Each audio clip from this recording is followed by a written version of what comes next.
नमस्कार, प्रणाम। मैं रजनीश कुमार पांडे एक बार फिर से आप सभी का हार्दिक स्वागत करता हूं आपके अपने चैनल प्रैक्टिस मॉक एसएससी पर। प्यारे दोस्तों, जैसा कि आप लोग स्क्रीन पे देख रहे हैं, आज का महत्वपूर्ण और सबसे ज़्यादा चर्चित, सब साल भर चर्चा में रहने वाला टॉपिक G20। आजकल आप न्यूज़ चैनल के माध्यम से भी जो है इस G20 बैठक के बारे में सुन रहे होंगे। तो क्या है G20, इसमें जी का क्या मतलब है, 20 का क्या मतलब है और हमारे परीक्षा के पॉइंट ऑफ व्यू से कितना ज़्यादा इंपॉर्टेंट होने वाला है ये टॉपिक, ये सारी बातें मैं आप लोगों को क्लियर करूंगा। G20 बहुत ज़्यादा चर्चा में है, चर्चित टॉपिक है और हो भी क्यों ना, क्योंकि भारत जो है इसकी अध्यक्षता, इस बार G20 की अध्यक्षता जो है कि कमान जो है भारत ने अपने हाथों में ली है और समस्त जो है विकसित और विकासशील देशों का भारत जो है स्वागत करता है, ठीक है, G20 की बैठक में। तो पेपर के पॉइंट ऑफ व्यू से बहुत ज़्यादा इंपॉर्टेंट होने वाला है ये टॉपिक। एक एक पॉइंट को, एक एक बिंदु को मैं आप लोगों के लिए लेकर आया हूं और पूरी उम्मीद करूंगा कि यहां से जो है G20 से संबंधित यदि एक भी प्रश्न आपकी परीक्षा में आता है तो वो यहां से छूटेगा नहीं, ऐसा मेरा विश्वास है। तो इसी विश्वास के साथ आप लोग भी जो है बने रहिएगा लास्ट तक और ज़्यादा से ज़्यादा वीडियो को शेयर कीजिएगा, कमेंट कीजिएगा जो भी आपको इस टॉपिक से संबंधित डाउट हो। तो G20 क्या है? G20 जैसा कि आप लोग देख रहे हैं, ये इस बार का हमारा लोगो है और G20 में प्यारे बच्चों जी का मतलब होता है ग्रुप, जी का मतलब होता है ग्रुप यानी कि समूह, और 20 का मतलब है यानी कि 20 देशों का समूह, ठीक है। जैसा कि हमने इस बार के लोगों में क्या दिखाया हुआ है, ये हमारी धरा है, वसुंधरा है और ये कमल का फूल है। और कमल का फूल को लोगों में इसलिए भी शामिल किया गया है क्योंकि कमल जो है किन परिस्थितियों में, ठीक है, उगता है और जो है कहीं ना कहीं कितना सुंदर पुष्प है। तो एक पॉजिटिविटी दिखाने के लिए भारत को जो है देवनागरी लिपि में लिखा हुआ है, यहाँ पे वर्ष लिखा हुआ है जिस वर्ष अध्यक्षता भारत कर रहा है और ये इंडिया, ठीक है। इसमें एक एक चीज़ों को देखेंगे।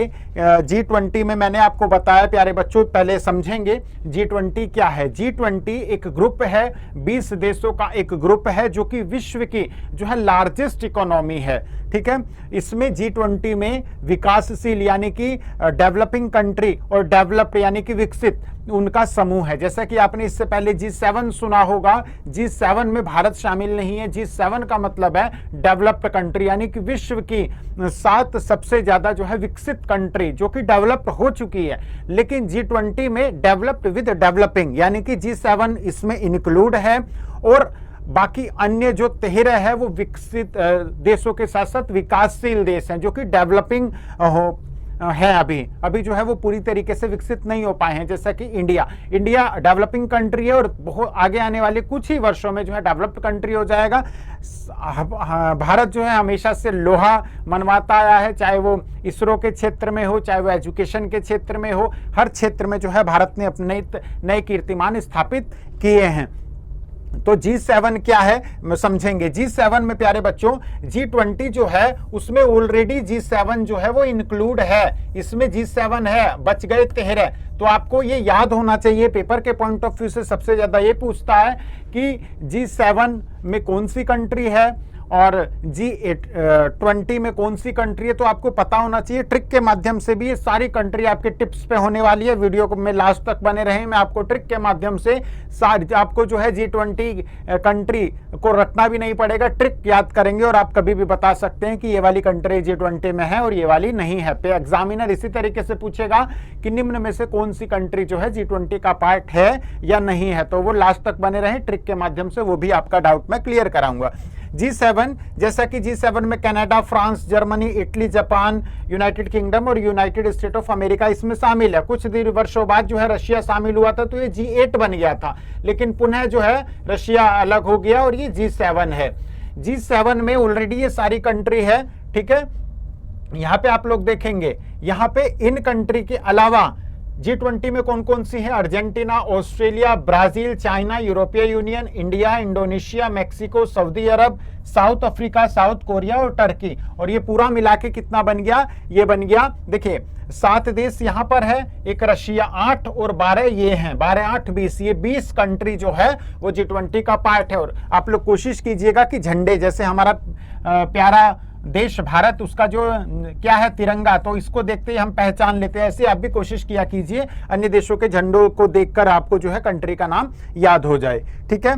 अभी डिटेल में मैं आप लोगों को बताने वाला हूं। ये सारी कंट्री है जो कि G20 का पार्ट है। ये जो है प्यारे बच्चों यूरोपीय यूनियन को वो करता है। देखें इसमें एक चीज समझेंगे, G20 में प्यारे बच्चों, G20 में 19 कंट्रीज है प्लस एक यूनियन है जो कि पूरे यूरोपीय यूनियन में जितनी भी कंट्री है उसको रिप्रेजेंट करता है।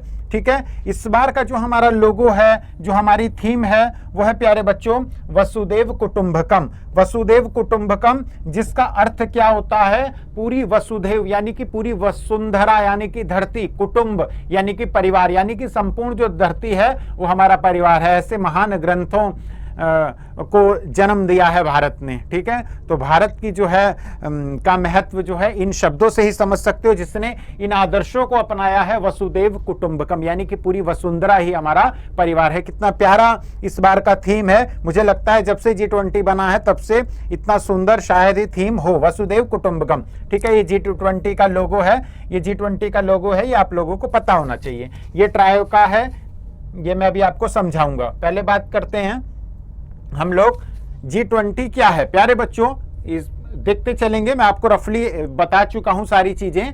G20 is a group of the world 20 largest economy.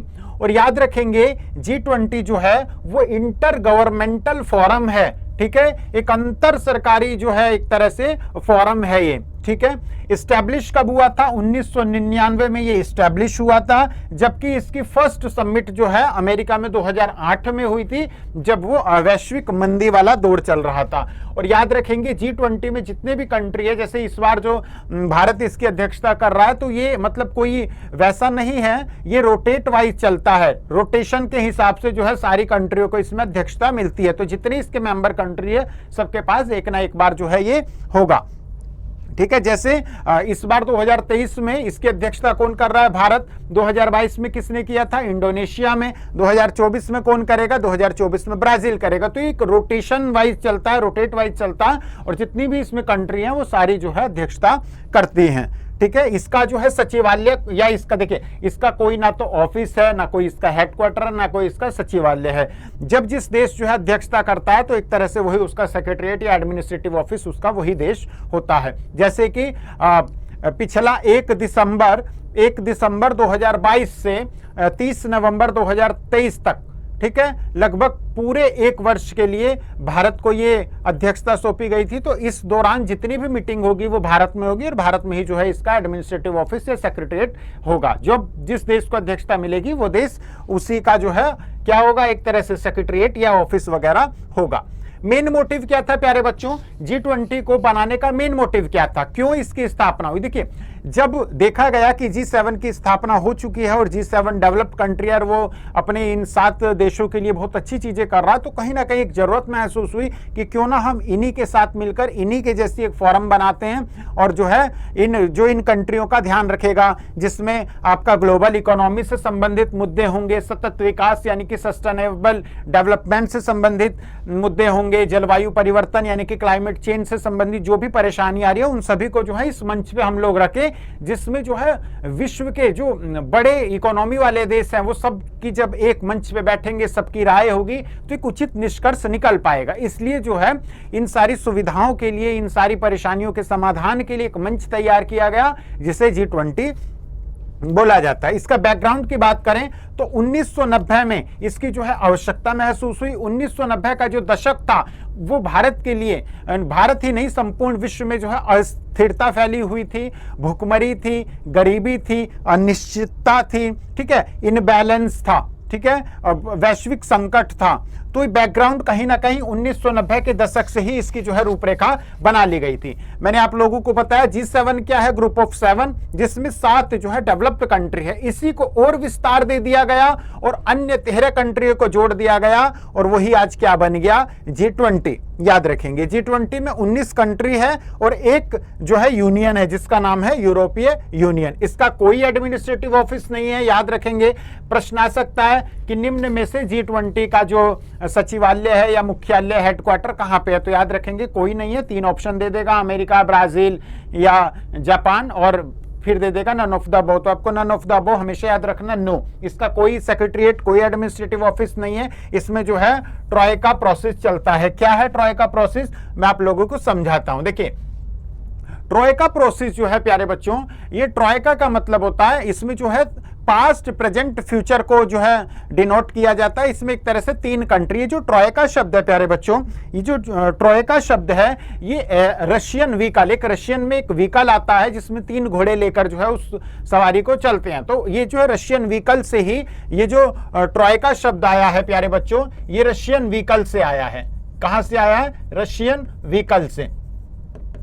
ठीक है, इसमें क्या होते थे? इसमें 3 घोड़े होते थे, 3 हॉर्सेस जो कि साथ लेकर चलते थे। तो ये ट्रोइका जो है, इसमें 3 कंट्री होती है, पास्ट, प्रेजेंट, फ्यूचर, यानी कि पास्ट में उस कंट्री G20 की अध्यक्षता किसने की, प्रेजेंट में किसने की, फ्यूचर में कौन करेगा। तो ये इसी पद्धति पे जो है ये पूरा ट्रोइका प्रोसेस पे ही G20 की बैठक या अध्यक्षता चलती है। जैसे मैं बात करूं पास्ट की, तो पास्ट में किसने किया प्यारे बच्चों? इंडोनेशिया ने 2022 में किया था और पूरे 1 वर्ष के लिए होता है। जैसे 1 दिसंबर 2021 को इसको अध्यक्षता मिल गई और 30 नवंबर 2022 तक इसके पास रही। फिर अगले दिन ही ये कमान जो है 1 दिसंबर 2022 को इंडिया के हाथ में आ गई और कब तक रहेगी?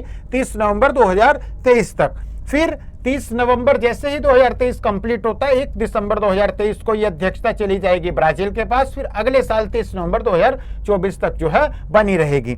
तो यहां आपको पेपर के पॉइंट ऑफ व्यू से क्या याद रखना है? 2022 में G20 की बैठक हुई थी इंडोनेशिया में, 2023 में भारत में और 2024 में आगामी वर्ष में ब्राजील में होगी। ये पूरा जो है रोटेशनल वाइज चलता है। जितनी भी कंट्री होती है G20 में वो सभी जो है इसमें पार्टिसिपेट करती है। ठीक है, जैसे अभी ये वाला ट्रोइका चल रहा है, फिर अगली बार ये वाला जो है खत्म हो जाएगा, फिर इंडिया आ जाएगा यहां पर, ये ब्राजील आ जाएगा यहां पर, और फिर जो कंट्री आएगी 2025 में वो आ जाएगा। इसी तरीके से ये जो है पूरा का पूरा ट्रोइका प्रोसेस चलता है। थीम की बात करें प्यारे बच्चों, इस बार की थीम है वसुदेव कुटुंबकम, यानी कि 1 अर्थ 1 फैमिली 1 फ्यूचर, एक धरा, एक परिवार, एक भविष्य। ये इसकी जो है थीम है। थीम क्या है? वसुदेव कुटुंबकम, जो कि प्राचीन संस्कृत ग्रंथ महाउपनिषद से जो है लिया गया है। तो स्टैटिक को जोड़ के पूछ सकता है कि वसुदेव कुटुंबकम क्यों चर्चा में है। G20 की थीम है ये 2023 की जो इंडिया वाली है, और महाउपनिषद से ये वसुदेव कुटुंबकम को लिया गया है। इंडिया का शेरपा, देखिए शेरपा क्या होता है? शेरपा एक अधिकारी को, एक व्यक्ति को नियुक्त किया जाता है उस कंट्री के लिए। जैसे भारत का शेरपा कौन है? अमिताभ कांत, याद रखेंगे। अमिताभ कांत जो कि फॉर्मर CEO थे नीति आयोग के, वो भारत के शेरपा है। और शेरपा नेपाल से जो है पहाड़ों पर ऊंचाई तक जाने वाली एक जो है जाति है, और शेरपा ने जो है माउंट एवरेस्ट पर पहली बार चढ़ने वाले शेरपा ही थे वो। तो उन्हीं के नाम पे जो है वहीं से ये शब्द निकला है शेरपा। ठीक है, शेरपा ही जो है इस बैठक को पूरा होल्ड करता है। मतलब जो मंत्रिमंडल है उसकी भी बैठकें होती है, और शेरपा भी 2 नियुक्त किए जाते हैं। एक शेरपा में अमिताभ कांत देखेंगे, बाकी जो भी हमारे सरकार में है, मंत्रालय में है, वो देखेंगे। तो इंडिया का शेरपा कौन है? अमिताभ कांत, जो कि फॉर्मर CEO हैं किसके? नीति आयोग के। यहाँ एक चीज और याद रखना है प्यारे बच्चों, G20 जो है उसे 5 समूहों में बांटा गया है। ग्रुप 1, ग्रुप 2, ग्रुप 3, ग्रुप 4 और ग्रुप 5।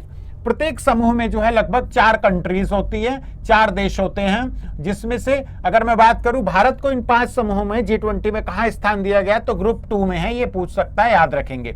ग्रुप 2 में कौन कौन है? इंडिया, रशिया, साउथ अफ्रीका और तुर्की। ठीक है, अब सबसे इंटरेस्टिंग चीज, एक बार जो है इसका स्क्रीनशॉट ले लीजिए ताकि आप लोग जो है नोट अपनी कॉपी में कर पाएं। ये ट्रिक बहुत अच्छी ट्रिक है, मैं भी इसे ही याद रखता हूं, और ये मैंने भी कहीं जो है सोशल साइट पर देखी थी, तो मुझे लगा कि आप में से कुछ बच्चे जानते होंगे, और जो बच्चे नहीं जानते उनके लिए बहुत ज़्यादा यूजफुल होने वाली है। बहुत इंटरेस्टिंग ट्रिक है। इस ट्रिक के माध्यम से आप 20 के 20 तेज को याद कर पाओगे। पेपर में कुछ भी अगर पूछे तो ये अगर ट्रिक आपको याद है तो आप बिल्कुल भी गलत नहीं कर पाओगे। ठीक है, तो remember G20 countries with trick है प्यारे बच्चों। गुरुजी सीता अब SSC FCI में, SSC में फूड कॉर्पोरेशन ऑफ इंडिया की जॉब निकलती है। मतलब इस तरीके से हमें याद रखना है। और ये गुरुजी सीता अब SSC FCI में ये 20 शब्द हैं, वर्ड है, एक एक शब्द है ये 20, और 20 जो है इसका शुरू का अक्षर उस कंट्री को रिप्रेजेंट कर रहा है। जैसे कि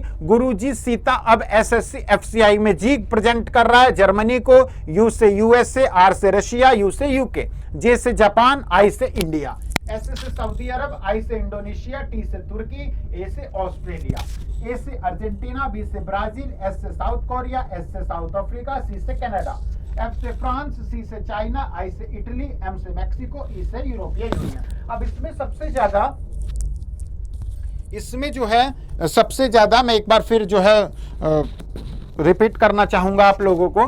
देखिए गुरुजी सिताब एसएससी एफसीआई में जी से जर्मनी, यू से यूएसए, आर से रशिया, यू से यूके, जे से जापान, आई से इंडिया, एस से सऊदी अरब, आई से इंडोनेशिया, टी से तुर्की, ए से ऑस्ट्रेलिया, ए से अर्जेंटीना, बी से ब्राजील, एस से साउथ कोरिया, एस से साउथ अफ्रीका, सी से कनाडा, एफ से फ्रांस, सी से चाइना, आई से इटली, एम से मैक्सिको और ई से यूरोपीय यूनियन। अब यहाँ पे सबसे ज्यादा जो कंफ्यूजन होती है, देखिए ट्रिक मोस्टली बच्चों को पता है, लेकिन उसके बाद भी पेपर में बच्चे जो है गलत करके आते हैं। सडनली अगर कोई पूछे तो वो नहीं बता पाते। मैं बताता हूं कारण, यहां तक आपको और भी मंच से मिल जाएगा, लेकिन अब जो मैं बताने जा रहा हूं वो आपको इसी मंच पे मिलेगा। तो वो देखें ये ट्रिक कैसे यूजफुल होगी, कैसे जो है आप इस ट्रिक को याद कर सकते हो हमेशा के लिए। देखें इसमें सबसे पहले हम उन शब्दों को देखेंगे जो रिपीट हो रहे हैं। जैसे कि अगर मैं जी देखूं तो जी एक ही बार है, तो जी जर्मनी हमें हमेशा याद रहने वाला है। यू 2 बार है, तो यू हमें सबको पता है, यू से एक तो यूएसए होता है, एक यू से यूके होता है। तो ये यू वाली कंफ्यूजन भी खत्म कि इस यू से क्या होगा और इस यू से क्या होगा। यू से यूएसए और यू से यूके, ठीक है। दूसरा यू नहीं है इसमें, आर एक ही बार है इसमें, तो आर का मतलब रशिया। जे एक ही बार है, जे का मतलब जापान। सबसे ज्यादा जो कंफ्यूजन है वो है आई में, तो वो कंफ्यूजन मैं आपको दूर कर देता हूं। सबसे पहला स्थान आई हमारा प्यारा भारत इंडिया, ठीक है। दूसरा आई इंडोनेशिया, तीसरा आई इटली। ये भी आप लोगों को जो है कंफ्यूजन दूर हो जानी चाहिए। अब बात करते हैं एस। एस भी इसमें 3 बार है, तो एस तो बहुत इजी है। एक एस से सऊदी अरब हो गया और दोनों एस में साउथ है, यानी कि साउथ कोरिया और साउथ अफ्रीका। टी की बात करें सिर्फ एक बार आया है, इसका मतलब तुर्की। ऑस्ट्रेलिया, ए से ए भी देखें 2 बार है, एक ए से ऑस्ट्रेलिया और एक ये वाला ऑस्ट्रेलिया तो आपको याद रहेगा, लेकिन ये वाला ए आप भूल जाओगे तो यहां आपको याद रखना है ए से अर्जेंटीना। बी एक ही बार आया है, बी का मतलब ब्राजील। एस मैंने आपको क्लियर कर दिया। सी की बात करें तो सी 2, और 2 एक तरह से डेवलप्ड कंट्री कह लीजिए या मतलब पावरफुल कंट्री कह लीजिए, दोनों ही है एक तरह से, कनाडा और क्या चाइना, ठीक है। तो यहां पे आपको सी से कनाडा याद हो जाएगा और सी से चाइना याद हो जाएगा। मैंने आपको बताया आई से 2 ही है, आई से 3 है, एक से हमारा प्यारा भारत इंडिया, दूसरे से इंडोनेशिया और तीसरे से इटली। बच के एम और ई एक एक बार आए हैं। एम से मैक्सिको, ये सबसे ज्यादा भूलते हैं, एम से याद रखना मैक्सिको, और ई से यूरोपीय यूनियन। तो आई होप गुरुजी सीता अब एसएससी एफसीआई में ये ट्रिक जो है आपको हमेशा के लिए याद होने वाली है और अब आप इसे नहीं भूलेंगे, ऐसा मेरा विश्वास है। तो यदि आपको जो है वीडियो अच्छी लगी हो, कुछ जानकारी नई आपको इस मंच के माध्यम से पता लगी हो, तो प्लीज़ वीडियो को लाइक कीजिएगा, कमेंट कीजिएगा और ज़्यादा से ज़्यादा दोस्तों में जो है इसे शेयर कीजिए, क्योंकि आप शेयर करेंगे, कमेंट करेंगे तो मोटिवेशन हाई होगा। फिर ऐसे भी टॉपिक मैं आप लोगों के लिए लेकर आऊंगा जो कि आपको लग रहा होगा कि कम इंपॉर्टेंट है, लेकिन वो आपके लिए इंपॉर्टेंट है, तो वो भी मैं, जैसे कि आगे बहुत सारी चीजें चल रही हैं, है ना। क्या है 1 नेशन 1 इलेक्शन, ठीक है। ये जो संसद का जो विशेष बैठक है, ये सारी चीजें हैं जो आपको पता होनी चाहिए, ठीक है। तो मैं भी इनमें कुछ अच्छा करने के लिए, तभी एक तरह से आप मुझे विवश किया कीजिए कि मैं वीडियो आप लोगों के लिए बनाऊं, और वो तभी होगा जब आप ज़्यादा से ज़्यादा मुझे इमोशनली जो है सपोर्ट, और इमोशनली सपोर्ट आप कब करेंगे, जब आप वीडियो को लाइक करेंगे, कमेंट करेंगे और ज़्यादा से ज़्यादा दोस्तों के साथ शेयर करेंगे। और यदि अभी तक सब्सक्राइब ना किया हो तो प्लीज़ चैनल को सब्सक्राइब करें। मिलते हैं नेक्स्ट वीडियो में, तब तक के लिए खूब मन लगा कर पढ़ाई कीजिए। नमस्कार, जय हिंद, जय भारत।